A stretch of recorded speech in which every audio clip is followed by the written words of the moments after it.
Alright, let me show you how this build eats bosses alive. Notice that we have no pre-buffs other than an elixir, which we're going to have running all day, and we're going to start off by casting Spirit Guardians using a 5th level spell slot.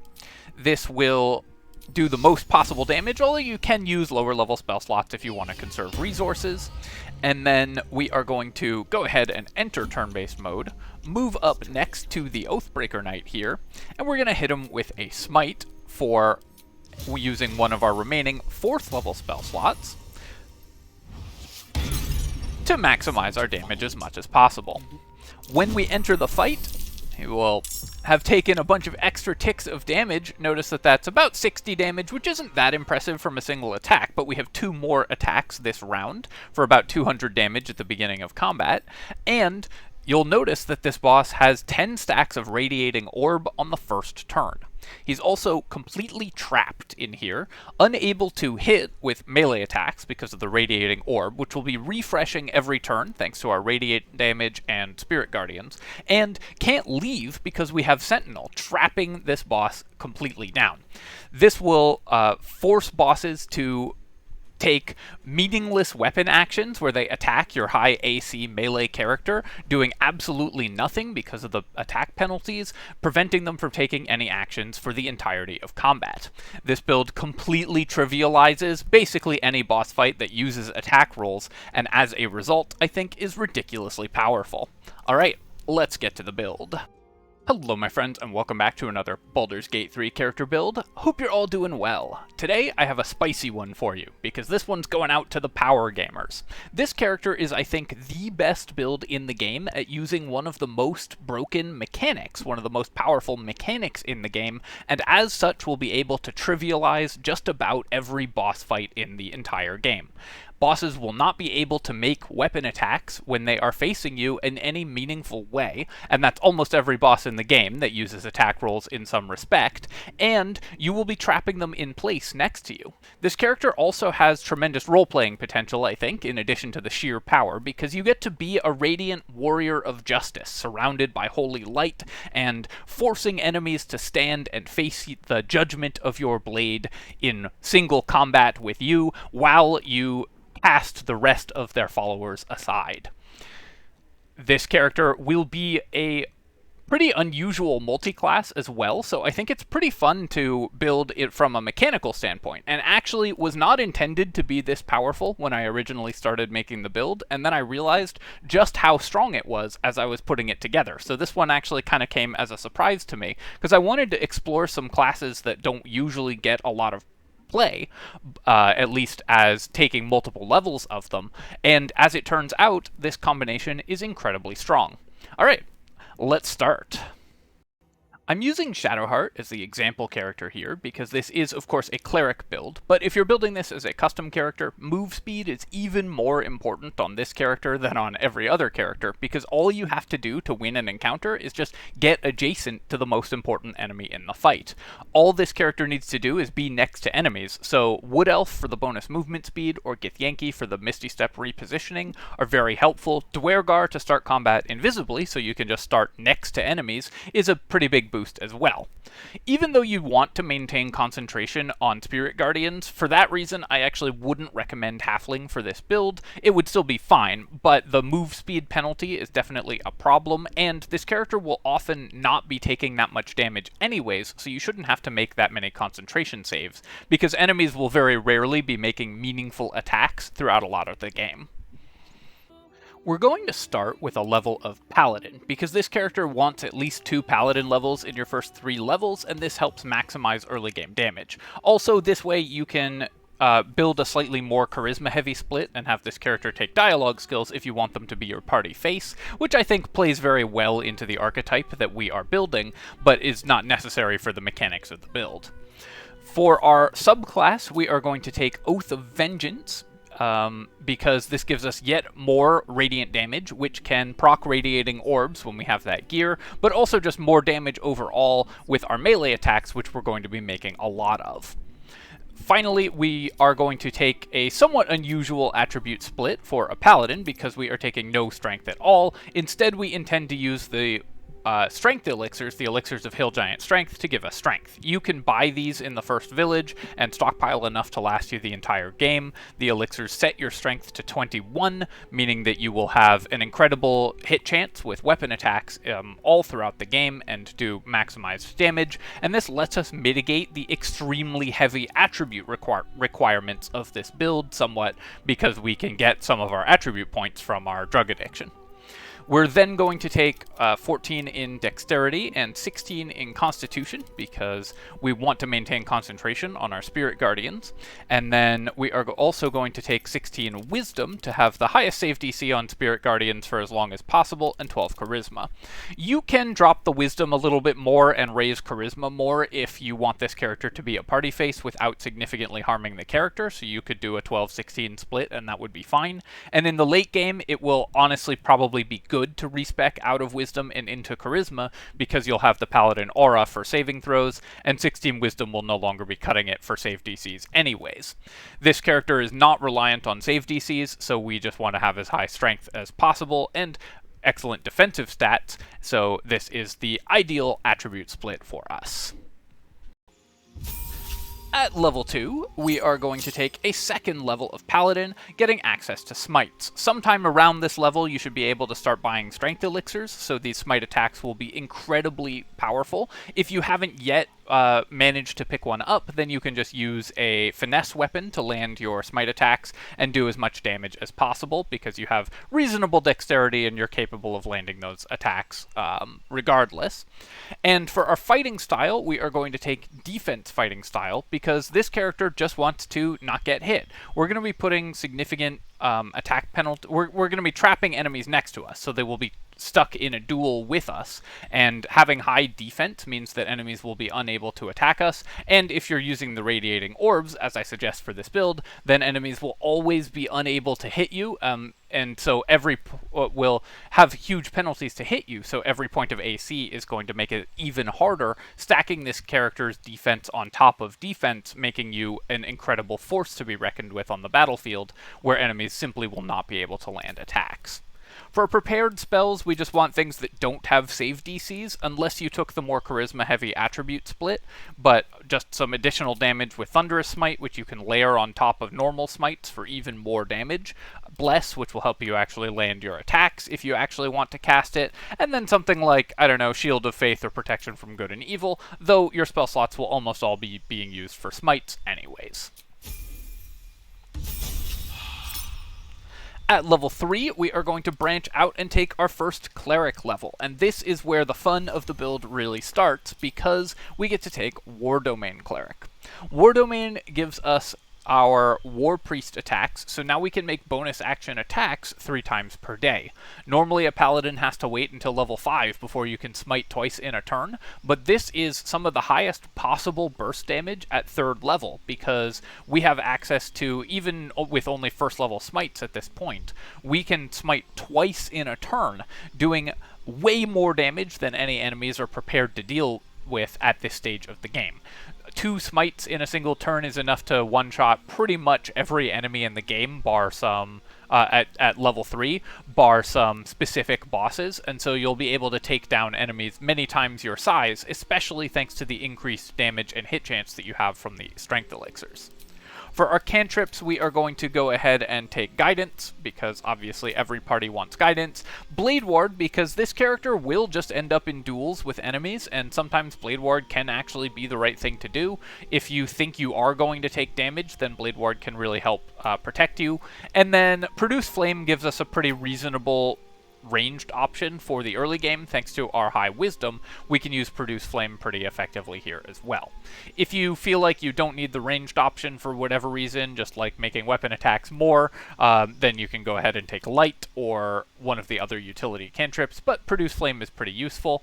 Thaumaturgy is also obviously always great if you are leaning more into being the party face, so you could take that over one of these cantrips as well if you're going for the more persuasion-based version of this character.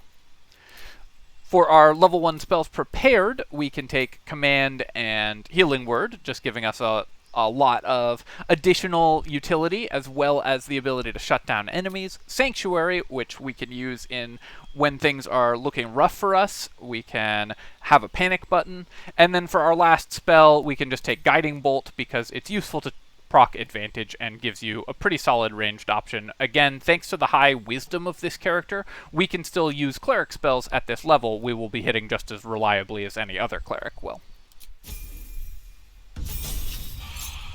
Next level, we are going to go for another level of Cleric, and with Guided Strike plus the Strength Elixirs, we're going to have plus 15 to our attacks at this stage of the game, plus our Proficiency modifier. So we are going to be hitting every enemy every single time if we actually want to. Guided Strike plus a Smite attack is an incredibly useful combination, although it's worth noting you can't use both of them as a reaction on the same attack, so you have to choose one or the other to use, but if you really just want to land that Smite, Guided Strike is going to guarantee it.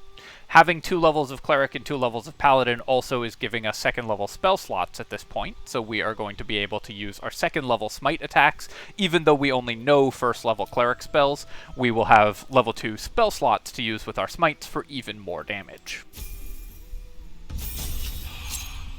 At Cleric level 3, we get access to 2nd level Cleric spells, and we can start taking some of the ones that will just give us a few more utility options to play with throughout the game. This character at this point is going to be leaning much more into the martial style of the character than the spellcasting style, and so we are looking for spells that give us extra utility when we aren't going to use them on smites, rather than spells that we're using as sort of primary spellcasting options. I'm going to recommend that we always use Spiritual Weapon as one of those. If we want a spell that we're actually casting in combat, Spiritual Weapon is excellent, but War Clerics have it always prepared, so we don't need to prepare it. So we can free up our spell slots for utility spells like Aid, like Calm Emotions for certain encounters where you need to be immune to fear, like Silence in case you run into an enemy that really deserves to be silenced. So we can drop Guiding Bolt, because we're probably not going to be using that at this point, and this gives us a bunch of utility spells that we can use in encounters that need them. At Cleric level 4, we get our first feat, as well as 3rd level spell slots, which we can smite with for 4d8 bonus damage. So this character is hitting really hard for a martial character at this point, much harder than an equivalent level paladin. And even though an equivalent level paladin would now have extra attack, we have sort of approximated extra attack with the War Cleric levels. It's not as sustainable, of course, but the burst damage is just as high as any other paladin build would be. And that's something that's really nice, while we also have the additional utility of the spells. And this is before the core combo of the build has really come online. For our cantrip selection at this level, we're just going to go ahead and take a utility cantrip. You can pick up Light because it's going to be very useful going into Act 2. And for our feat, we are going to take Sentinel. Sentinel is really good for this build because next level we're going to be able to learn Spirit Guardians, and when you can trap an enemy inside Spirit Guardians, they're going to be taking the damage turn after turn after turn. That is something that is really very powerful, even before you add in the fact that they'll be taking Radiating Orb stacks from the Spirit Guardians. By itself, Spirit Guardians adds 4 Radiating Orb stacks per turn, because it triggers twice, and so it is going to give you shut down enemies pretty easily if you can keep them trapped next to you. Sentinel does that perfectly, so they're going to be taking the damage at the start of each of your turns no matter what, and then you can force enemies to attack you, and you will be in pretty solid armor, either heavy armor or the luminous armor, depending on what gear you actually are using, so you will not be taking hits from enemies who have Radiating Orbs stacked on them, and Sentinel forces them to target you.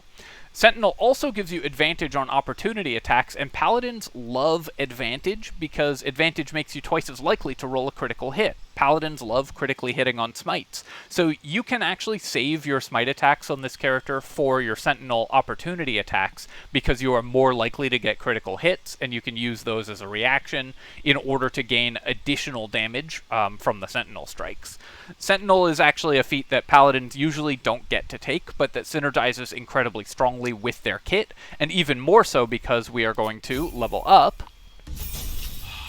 And then at Cleric level 5, we get access to Spirit Guardians from our War Cleric levels. Again, War Cleric is giving us a lot of the spells that we would be taking anyways, that we'd be memorizing anyways. So we are now able to branch out with our Cleric prepared spells in order to have even more utility, because we aren't using a spell slot on preparing things like Spirit Guardian, Spiritual Weapon that we would have had prepared regardless. So War Cleric here, because these are the spells that we actually want, is actually enhancing our access to spells, even though it's not giving us many spells that aren't normally on the Cleric spell list, which is what domains are usually most powerful for. In this case, War Cleric gives us more versatility because we are not having to spend a spell known slot on a spell that we absolutely would have prepared no matter what.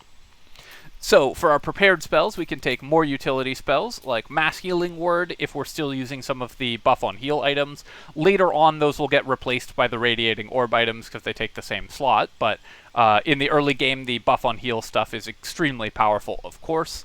And then you can take other utility spells like Beacon of Hope, which gives you advantage on wisdom saves in certain encounters. This is not something that you're going to cast very often, but does come up occasionally. Daylight, which is very useful in Act 2, or stuff like Animate Dead, just to have even more power throughout the adventuring day. I'm going to recommend that you take very situational spells, so you're noticing that the spells we have here are not ones that are normally recommended on Cleric default prepared spell lists. Because so many of our spell slots are going to be used for Smite, we want spells that are narrow and situational rather than spells that have high generic utility, because almost all of our normal spell slots are going to be going to Spirit Guardians and Smite attacks rather than to casting spells like Hold Person and things like that. We can get away with spells that are more situational.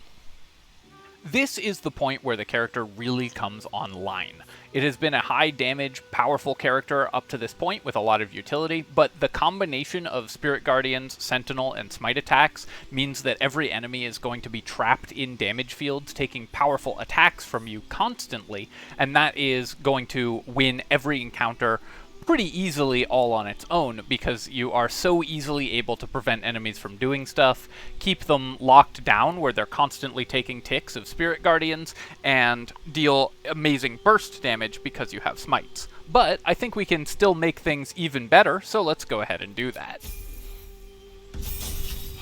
At level 8, we are leaving Cleric because we want to go back to Paladin. One of the downsides of War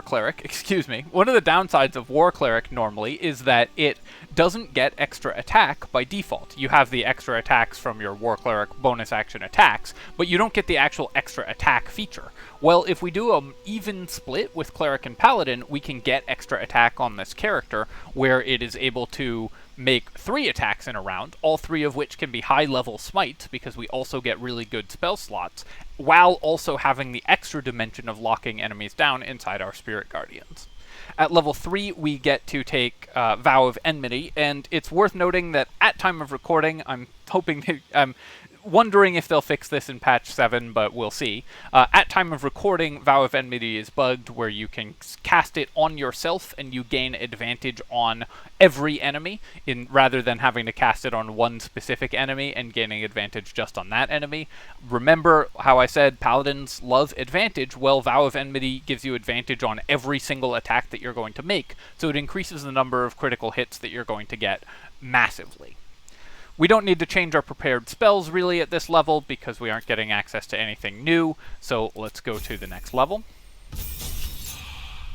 At Paladin level 4, we get a second feat, and there's a lot of different options that you could take here, all of which would be really good. You could lean into the shutting enemies down portion of this character by taking Mage Slayer, and that will give you even more attacks. So now if an enemy mage is locked down, you are already completely shutting down melee or ranged enemies because of the radiating orb stacks that this character is capable of outputting. Mage Slayer gives you an extra option against spellcasters because you can attack them, break their concentration, deal tons of damage to them as a reaction, so you'll be able to kill them very quickly with Mage Slayer.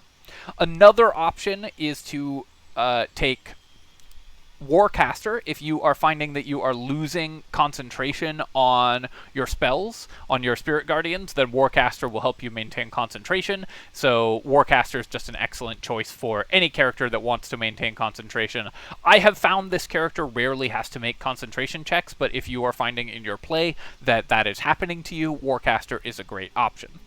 Another option is to Yet another option is to take Savage Attacker, really good for any Paladin build, of course, because it lets you re-roll your damage dice on your smite attacks. So this character's doing high-level smite attacks. Savage Attacker increases our melee damage massively. And of course, as with any honor mode character, Alert is the best feat in the game. All four of those are very excellent choices. I think that Alert is still going to be the best of them because you can move next to enemies. All you have to do is get next to enemies and you shut them down, so going first is incredibly powerful. But I wanted to mention that there's a lot of different directions you can take with this character, all of which give you a lot of additional options because so many feats are so good for you. Finally, at Paladin level 5, we get second level Paladin spells, and we get extra attack, allowing us to make 3 smites in a turn, which is an incredible amount of burst damage, especially if you went the Savage Attacker route. And with your Oath spells, you also get access to Misty Step, Hold Person, although it's worth noting that this is based on your Charisma, and so is unlikely to ever land, even if you're doing Arcane Acuity stacking, because your Charisma won't be that high. In the late game, though, you could swap to higher Charisma and try to do Arcane Acuity stacking as well with Hold Person. But what we mostly are here for with our 5th level Paladin level is extra attack, and Misty Step, which lets you get on top of even very elusive enemies, shutting them down and locking them in place with your Sentinel attacks. It's also worth noting that Magic Weapon is actually pretty good for this character if you aren't using Spirit Guardians for whatever reason, because just landing your attacks is really important, so the bonus hit chance is really nice. You can use that if you're out of high-level spell slots. You can still lock down enemies, cast Magic Weapon for the rest of the adventuring day, lock down enemies with Sentinel attacks that are extremely likely to hit because of Magic Weapon and your advantage on opportunity attacks. Another spell that doesn't normally see use that this character actually can make some pretty interesting use of.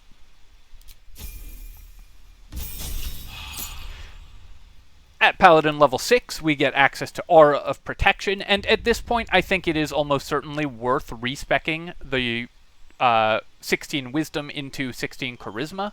This will increase your saving throws across the board, making you very unlikely to lose concentration, to fail concentration saves, because that Paladin bonus applies to concentration checks. If you took Warcaster, you will never fail concentration saves, basically, because your Constitution save is going to be so high.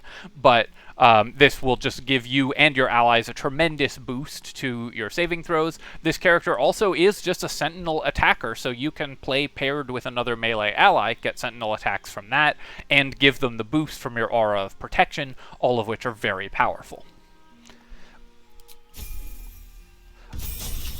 Finally, at level 12, we are going to go back and take a 6th level of Cleric, because we want the full casting level. This gives us 3 levels of Spellcaster from our Paladin levels, and 6 from our Cleric levels, for a total spellcasting level of 9, giving us access to 5th level spell slots. So we can have almost the highest level possible Spirit Guardians running, and we have multiple 4th level spell slots, which are the highest effective level for Smite. Smite caps out at 4th level spell slots. So we're doing 5d8 Radiant with our Smites, we're doing 5d8 Radiant with our Spirit Guardians, and that is a tremendous amount of damage that enemies are forced to endure every turn because they're trapped there with Sentinel. We also get War God's Blessing, which means that we can give our allies bonuses to hit. Since this is limited and our attacks are probably more valuable than any ally attacks, this isn't a huge bonus to us. You're usually going to want to use War God's Blessing on your own attacks rather than on ally attacks, because your attacks just hit so much harder. But if you're out of smites for that fight, then this can definitely be a boost to a character, another melee ally or a ranged ally, another martial ally that's hitting with relatively hard-hitting attacks, so it's worth keeping this feature in mind even if it's mostly still going to be used on yourself. You also do just get an extra channel divinity charge, which is of course very helpful for using it, so that is another good thing that we get at Cleric level 6, in addition to the high-level spells.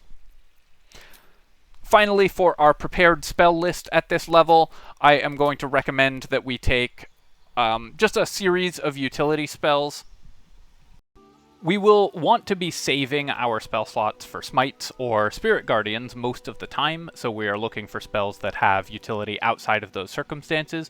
But one spell that is particularly worth keeping in mind is Silence, which lets this character also crush spellcasters. Since you have Sentinel, you can lock enemies down in the Silence bubble with you, and they will be unable to cast most spells, so you'll be able to keep spellcasters completely unable to do anything, as well as keeping melee characters completely unable to do anything.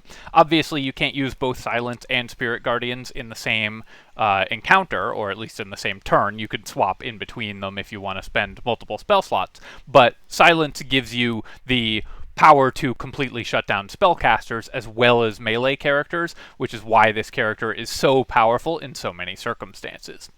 I also still like Mass Healing Word, even if we're not using the buff on heal items. It's just a good panic button, and then you can take some other just reasonable utility spells, stuff like Remove Curse that you might want in some circumstances, but again, we're not casting our spells outside of using Smites, so you're just looking for situational spells that you think you might need in circumstances that that your party doesn't otherwise have covered or that you don't have potions for, but the spell that you are most likely to actually cast out of these is going to be Silence.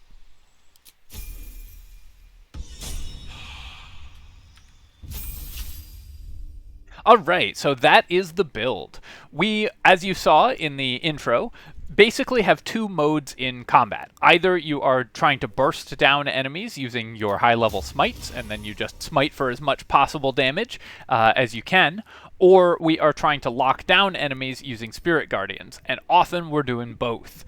So this character is going to start basically every fight by casting Spirit Guardians with whatever their highest level spell slot is, moving next to the most important enemy. Unless it's a spellcaster, then you cast Silence and move next to the most important enemy, stopping them from doing anything.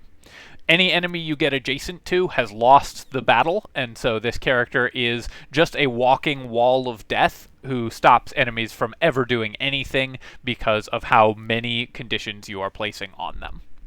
To do that, we are going to want to use some items. So this build is a little more item dependent than many of my builds, because though it will function just fine without the radiating orb stuff, but this is where a lot of the real brokenness of the build comes from. But obviously, we are going to need the radiating orb items in order to make that happen. You want things like the luminous gloves and the luminous armor, which will give you a lot of additional radiating orb stacks whenever you deal radiant damage, and you're going to want the Callous Glow Ring, because that means that you do an extra instance of radiant damage with every single thing that you do. You'll also want a weapon that has radiant damage on it. It doesn't really matter what weapon this is, as long as it does some kind of radiant damage. The Deva Mace is probably the best, and of course we are going to want an Elixir of Hill or Cloud Giant Strength in order to maximize our strength. So all of those items are, I think, core to this character and are ones that you are going to want to look out for.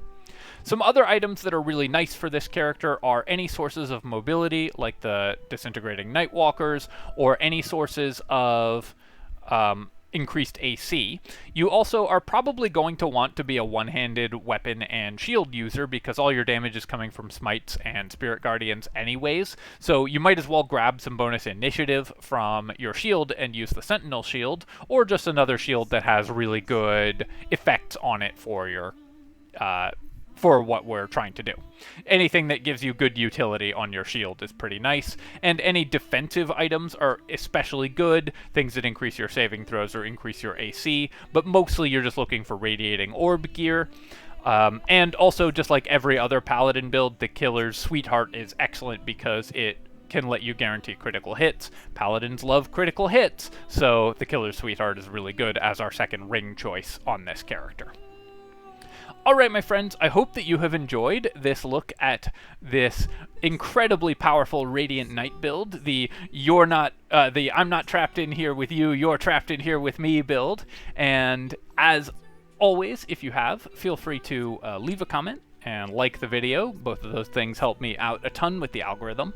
And of course, if you are enjoying the content, you can subscribe for more of it and other strategy game analysis as well. Cheers, folks. I'll catch you next time.